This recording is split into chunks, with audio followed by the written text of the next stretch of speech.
Ia menyentuh mereka sambil berkata, "Berdirilah, jangan takut." Dan ketika mengangkat kepala, mereka tidak melihat seorang kecuali Yesus seorang diri.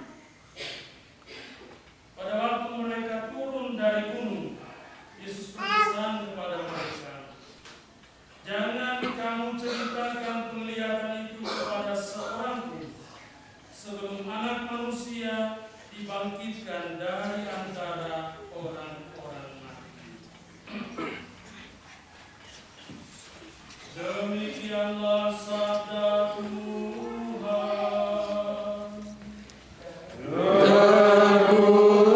Terpujilah Kristus.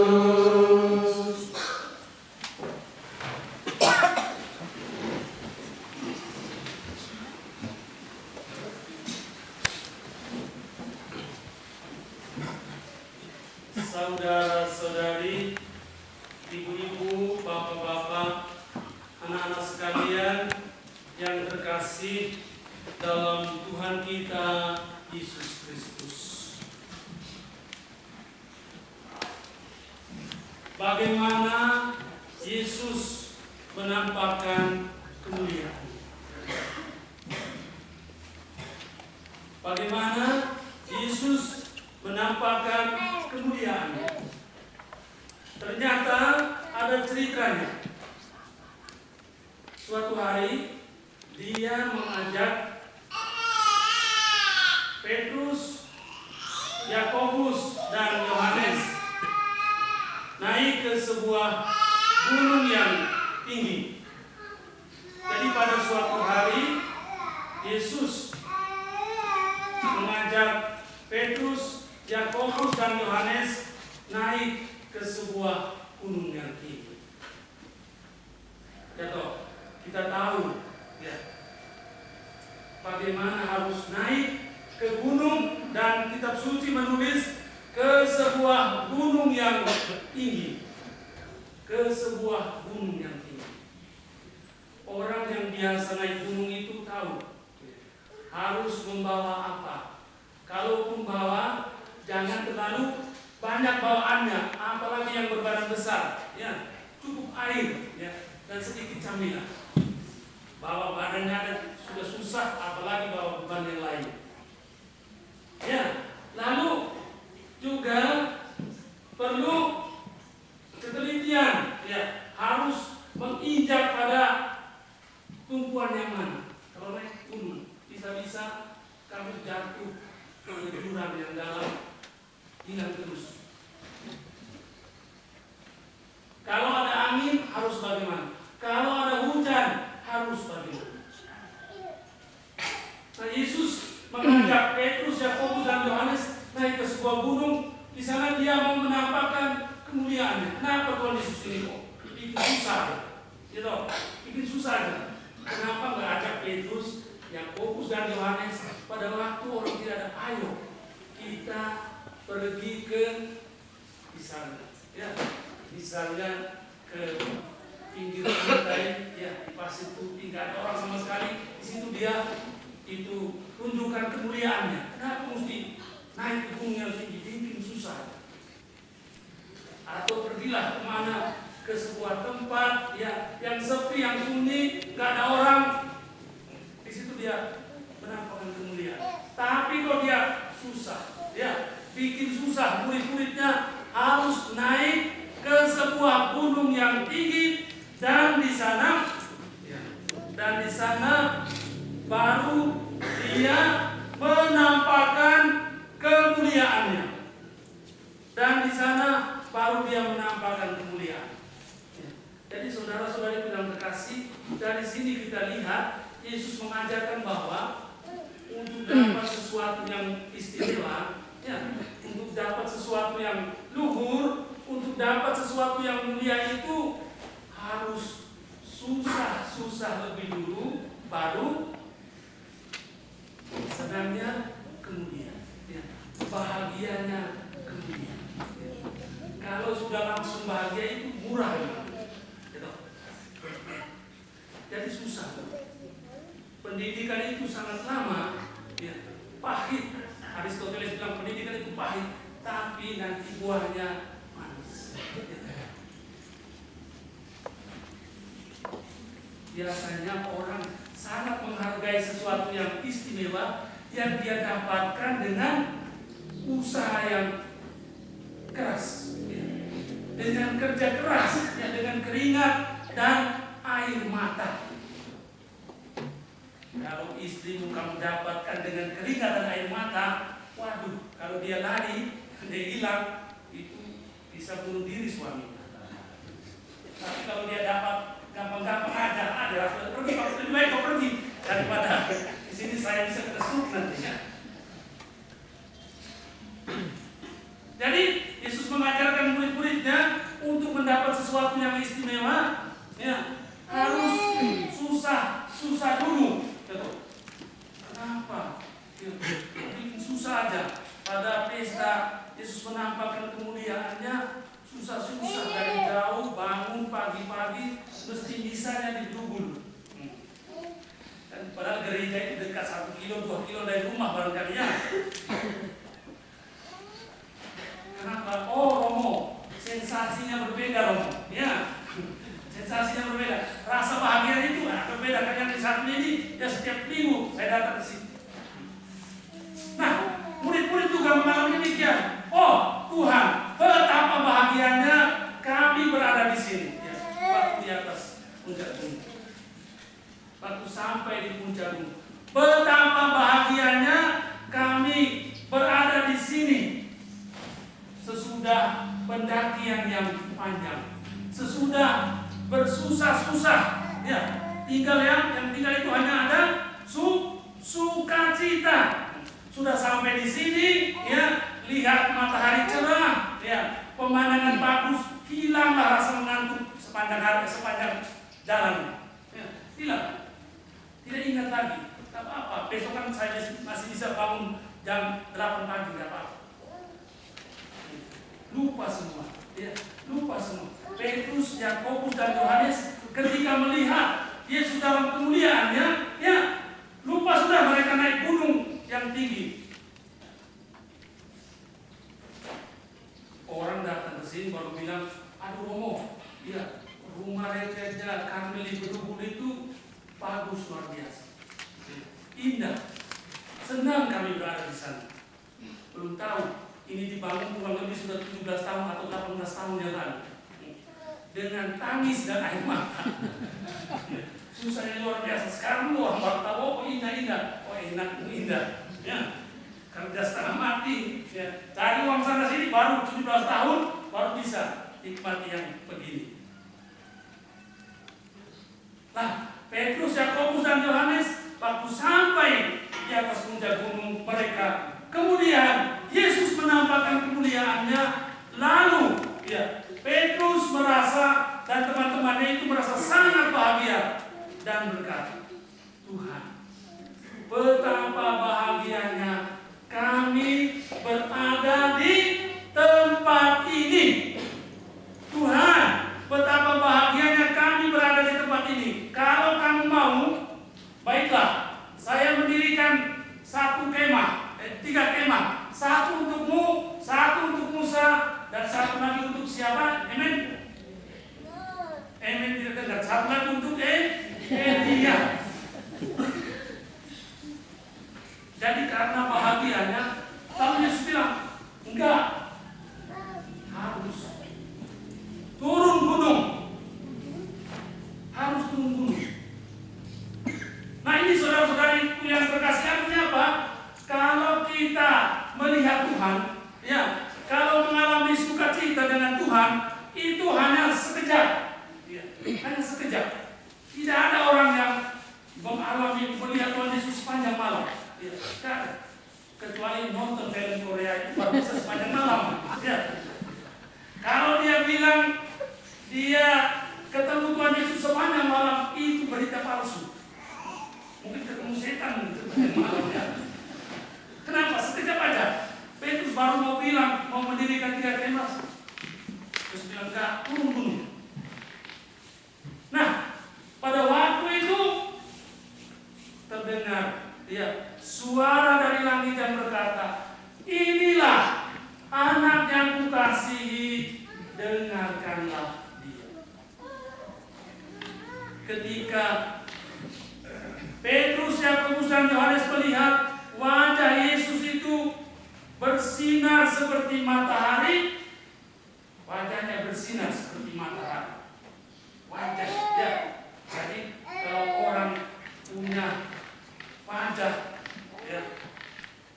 yang bersinar, banyak orang datang kepada. Dulu Paus Yohanes Paulus II, Santo Yohanes Paulus II, waktu dia menjadi paus, orang itu datang rame-rame pada hari Minggu hanya mau melihat mukanya Yohanes Paulus II. Kenapa? Karena lihat wajahnya itu mereka merasa ada sesuatu yang mereka dapat. Ya, jadi kalau dari wajah kita tidak terpancar sesuatu yang positif, biar kau bersolek bagaimanapun, ya berdandan bagaimanapun, bibir merah seperti api, tidak ada pengaruhnya sama sekali. Ya.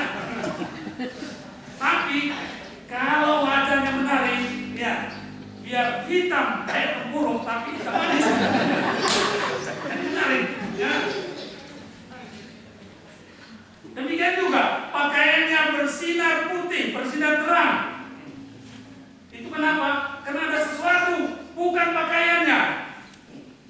Pakaiannya Yesus itu sudah kotor, sudah naik gunung, ya toh. Itu ada bersih kalau naik gunung pakaian. Tapi karena ada sesuatu aura yang luar biasa yang tidak bisa mereka lukiskan, yang membuat mereka itu merasa sangat bahagia. Tapi Yesus bilang, sekarang kita turun. Awan tiba-tiba turun dan terdengarlah suara dari dalam awan itu. Inilah putra atau anak yang kukasihi, dengarkanlah dia. Kepadanya aku berkenan. Inilah putra yang kukasihi, kepadanya aku berkenan. Suara dari dalam awan sendiri, suara dari Allah sendiri. Ya, jadi kalau kita bilang Yesus itu anak Allah, ya, bukan karangan kita, tapi itu kitab suci mengatakan karena Allah sendiri yang mengatakannya. Inilah anak yang kukasihi. Inilah putra yang kukasihi. Dengarkanlah dia. Waktu sesudah murid-murid mendengar, ya, waktu sesudah murid-murid mendengar suara itu, mereka sekarang baru mengerti. Ternyata sekarang harus melihat Tuhan Yesus ini seperti Allah melihat. Harus mencintai Tuhan Yesus seperti Allah mencintainya. Melihat dengan mata Allah, mencintai dengan hati Allah. Oh, baru sadar. Ya. Baru sadar itu Petrus, Yakobus dan Yohanes. Atau barangkali sebelumnya mereka melihat Yesus itu menurut gambaran mereka, menurut pikiran mereka, menurut pandangan mereka. Kok bikin susah ya Tuhan Yesus ini? Kenapa mesti naik gunung yang tinggi? Bikin susah. Baru sesudahnya, ya, baru tahu mereka harus melihat dengan mata Allah, tidak lagi melihat dengan mata kita. Sakit, usaha gagal, ya, frustrasi. Pada suatu ketika baru mengerti, ya, baru mengerti. Ternyata penderitaanku dulu itu ada guna. Ternyata kerja kerasku dulu ada guna. Baru mengerti sekarang. Baru melihat, bisa melihat dengan mata Allah. Ya. Bisa melihat dengan cara Allah melihat situasi kita. Sebelumnya kita, Tuhan Allah tidak mencintai saya, Tuhan Allah membuang saya, macam-macam. Kenapa bisa begitu? Karena kita melihat peristiwa hidup kita dengan cara mata kita sendiri, dengan pandangan kita sendiri. Tapi kemudian, ya, jauh hari kemudian baru mengerti. Syukur pada waktu itu saya gagal. Syukur pada waktu itu saya menderita. Syukur pada waktu itu saya kerja keras. Orang akhirnya sampai bisa melihat bagaimana Allah. Melihat dengan mata Allah dan mencintai dengan hati Allah. Itulah pengalaman puncak, ya. Pengalaman orang berjumpa dengan Tuhan, ya. Pengalaman orang bersatu dengan Tuhan, ya. Pengalaman orang bersatu dengan Tuhan. Bukan apa? Bukan langsung lihat Tuhan Yesus dalam tubuh, ya, langsung lihat secara fisik, ya. Atau dia berdoa, doanya itu melayang-layang, ya. Tambah lagi bahasa rohnya berkobar-kobar, tidak, ya. Bersatu dengan Tuhan itu artinya apa? You bisa melihat hidupmu itu dengan cara, dengan mata Allah, dan mencintai hidupmu dengan hati Allah. Di situ Tuhan ada di dalam diri kita masing-masing. Melihat hidup kita dengan mata Allah dan mencintai hidup kita dengan hati Allah sendiri. Itulah pengalaman tabor yang sesungguhnya. Itulah pengalaman bahagia yang sesungguhnya. Kalau sudah sampai pada titik itu, apapun peristiwa kita, semuanya membuat kita bersukacita. Bisa melihat sesuatu dengan cara Allah melihatnya, mencintai sesuatu dengan cara atau dengan hati Tuhan Allah sendiri. Engkau Tuhan, sumber segala kekudusan, maka kami mohon, kuduskanlah persembahan ini dengan kejujuran roh, agar bagi kami menjadi tubuh dan darah Tuhan kami Yesus. Ketika dia diserahkan untuk menanggung secara dengan rela, dia mengambil roti dan sambil bersyukur dia memecah-mecahkan, lalu memberikannya kepada murid-muridnya seraya berkata, terimalah dan makanlah kamu semua. Inilah tubuhku yang diserahkan bagi.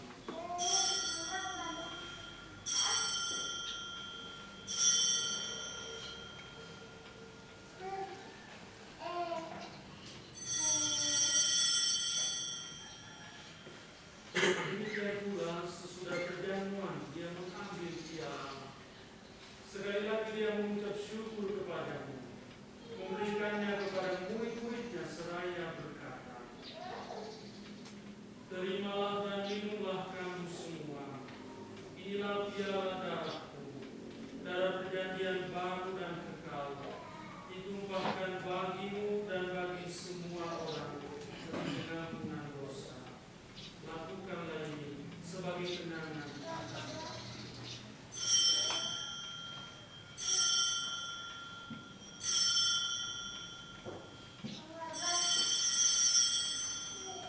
Marilah mewartakan misteri iman kita.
Saudara-saudari, marilah kita menutup misa. Kita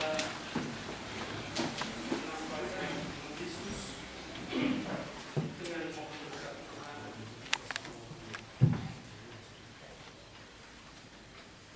Tuhan bersamamu. Semoga Allah yang Maha Kuasa memberkati saudara-saudari sekalian. Bapa, Putra, Roh Kudus.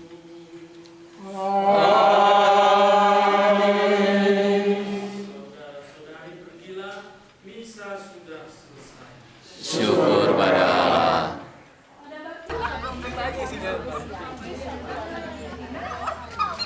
Silakan Pak. Mari permisa kita makan pagi dulu supaya semangat kita silas. Mantap. Ayo silakan Pak ngopi. Keisha, Richard, ayo Tibis, ayo Tibis.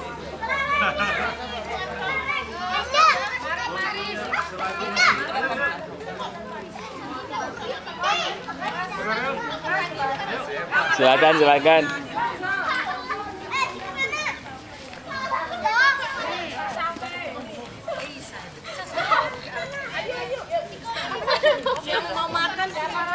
Yang makan.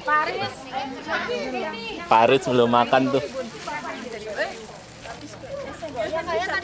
Ada kok, ambil lagi situ di gelas. Yang di plastik gelas ya. Itu om dari bapak itu belum mau. Hai Pak Furman. Pak Karel yang belum. Hai, gampang. Silakan. Sibuk terus. Nggak apa-apa.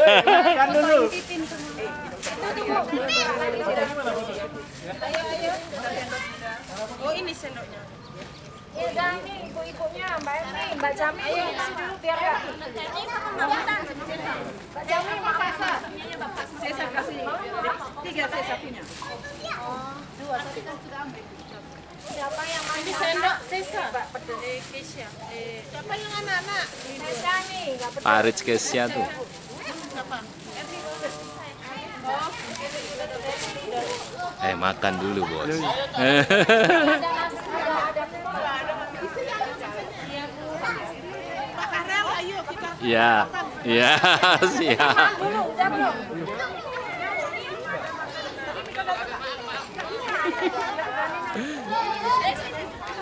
Gimana kesan-kesannya, Marsi?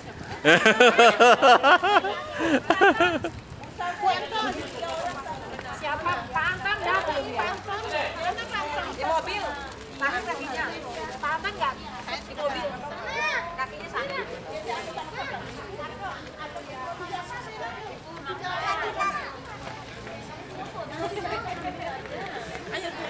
Ayo Pak. Oke, saya patiin ya.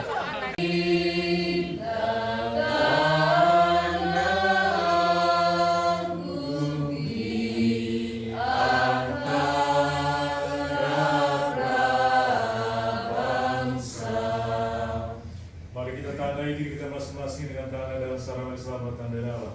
Dalam nama Bapa dan Putra dan Roh Kudus.